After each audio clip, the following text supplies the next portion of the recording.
শ্রীলঙ্কায় যারা যেতে চাইছো তাদেরকে বলবো এরকম সুন্দর সুন্দর কটেজ কিন্তু তোমরা পেয়ে যাবে। কটেজ বলতে এরকমই কিন্তু বাসা বাড়ির মধ্যেই তারা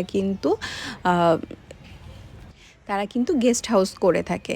তো এত সুন্দর পরিবেশ তোমরা পাবে। আমরা কিন্তু 11 দিনের ট্যুরে কিন্তু সব জায়গাতে এরকম কটেজ ভাড়া করেছিলাম, কারণ তুমি একটা বাড়ি বাড়ি ফিল পাবে, খুব রিল্যাক্স মুডে থাকতে পারবে, কোনো ঝামেলা নেই। তুমি সব কিছুই পাবে এখানে। দেখো আমরা 2 দিনের জন্য এত বড় একটা বাসা মানে আমরা নিয়েছিলাম। সব কিছু ছিল এখানে, বই ছিল, টিভি ছিল, সব কিছু। আমার কাছে মনে হয়েছে যে হোটেল থেকে বা কিছু থেকে এরকম কটেজ ভাড়া নেওয়াটা খুব ভালো এবং রিল্যাক্স মুডে থাকতে পারবে, প্রাকৃতিক সৌন্দর্যগুলো দেখতে পারবে।